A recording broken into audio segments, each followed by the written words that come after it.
This podcast is sponsored by Uncomfortable Ideas by Bo Bennett, PhD.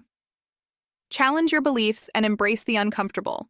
Discover the power of confronting ideas that push your boundaries.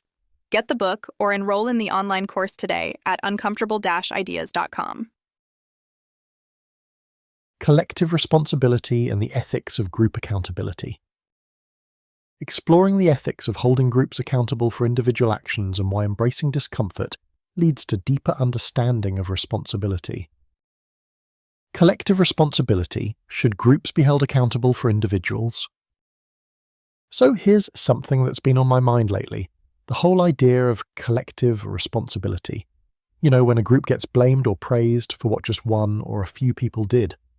It's an interesting concept, but honestly, I'm a bit skeptical about how fair it is. Like, is it really right to hold an entire community or organization accountable because someone messed up? I mean, shouldn't individuals be responsible for their own actions instead? Let's take a common example. A company where one employee does something wrong, maybe an ethical lapse or misconduct. Suddenly, the entire company's reputation takes a hit.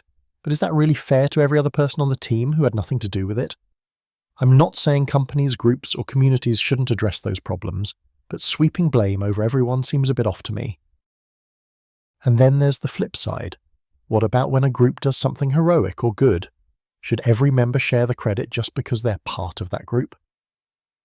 Collective responsibility can feel like a double-edged sword.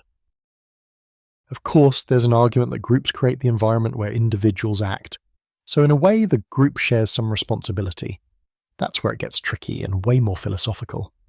It's one of those uncomfortable truths that challenge our usual way of thinking about accountability. By the way, this reminds me of Uncomfortable Ideas by Bo Bennett, PhD, which is full of thought-provoking discussions about challenging the status quo and embracing discomfort to truly understand different perspectives. It touches on topics like this: when and how to question accepted beliefs, and why having uncomfortable conversations can lead us to better insights. If you're interested in ideas that make you think, this book is definitely worth checking out. The thing is, when we assume collective responsibility, we sometimes ignore important nuances. Every individual's story matters, and if we make groups answerable for actions outside their control, it can breed resentment and unfair judgment. It's easier to lump people together, but that's just a shortcut, not a solution. I get that there are cases where collective responsibility makes sense. Think about sports teams or family units. Actions of one member affect the group's reputation and cohesion. Yet even in those cases, don't we naturally expect individual accountability? It's a balancing act, and one that deserves more honest, sometimes uncomfortable conversations. There's also the risk of oversimplifying complicated social dynamics. When everyone is held accountable for one person's missteps, it discourages personal growth and responsibility.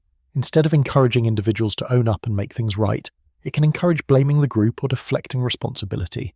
That feels backward. What about when society labels entire groups, based on race, religion, nationality, or political affiliation, as responsible for actions committed by a few?